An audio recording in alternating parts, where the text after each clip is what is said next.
நான் உங்களுக்கு சொல்லுகிறேன், உங்கள் சத்துருக்களை சிநேகியுங்கள், உங்களை சபிக்கிறவர்களை ஆசீர்வதியுங்கள், உங்களை பகைக்கிறவர்களுக்கு நன்மை செய்யுங்கள், உங்களை நிந்திக்கிறவர்களுக்காகவும் உங்களை துன்பப்படுத்துகிறவர்களுக்காகவும் ஜெபம் பண்ணுங்கள். நமக்கு உதவி செய்கிறவர்களுக்கு உதவி செய்வதும் நன்மை செய்கிறவர்களை நாம் நேசிப்பதும் மிகவும் சுலபமான காரியம்.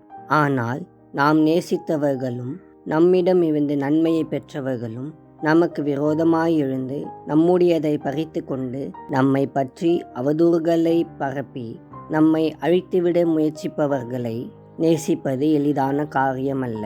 ஆண்டவராகிய இயேசு கிறிஸ்து நம்முடைய எதிரிகளை நாம் நேசிக்கும்படி நமக்கு போதிக்கின்றார். நம்முடைய சொந்த பலனால் இதை செய்யவே முடியாது. ஆனால் ஆண்டவரே எனக்கு உதவி செய்யும் என்று நாம் அவருடைய உதவியை நாடும்போது மட்டுமே இது சாத்தியமாகும். ஆண்டவராகிய இயேசு கிறிஸ்து தன்னை சிலுவையில் அறைந்தவர்களை மன்னித்தது மட்டுமல்லாமல், பிதாவே, இவர்கள் தாங்கள் செய்கிறது என்ன என்று அறியாமல் செய்கிறார்கள், இவர்களுக்கு மன்னியும் என்று வேண்டுதல் செய்ததை நாம் அறிந்திருக்கிறோம். மன்னிப்பது மட்டுமல்ல, நாம் அவர்களை நேசிக்கவும் அவர்களுக்காக வேண்டுதல் செய்யவும் வேண்டும். இப்படி செய்யும்போது நாம் பூரண சர்க்குணரான உன்னதமான தேவனுடைய பிள்ளைகளுமாய் இருப்போம். அன்பின் பரலோக பிதாவே, உம்மை துதிக்கிறோம். உம்முடைய திருக்குமாரனாகிய இயேசு கிறிஸ்துவின் நாமத்தில் உம் சமூகத்திற்கு வருகிறோம்.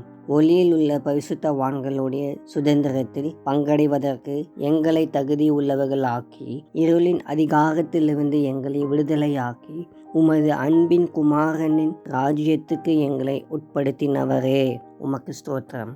எங்கள் மீது நீர் காட்டின உம் அன்பிற்காக, இரக்கத்திற்காக உமக்கு நன்றி செலுத்துகிறோம். ஆண்டவரே, நீர் எங்களை மன்னித்து நேசிக்கிறது போல நாங்களும் எங்களுக்கு விரோதமாய் காரியங்களை செய்கிறவர்களை மன்னிக்கவும் நேசிக்கவும் கிருபை தாரும். உம்முடைய அன்பினால் எங்களை நிரப்பும்படி எங்களை தாழ்த்தி ஒப்பு கொடுக்கின்றோம். பிதாவாகிய தேவனே, நீர் பூரண சர்க்குணராக இருப்பது போல நாங்களும் பூரண சர்க்குணராய் இருக்க உதவும்படி எங்களை உம்முடைய பாதத்தில் அர்ப்பணிக்கின்றோம். இயேசுவின் மூலம் ஜெபிக்கிறோம் பிதாவே, ஆமேன்.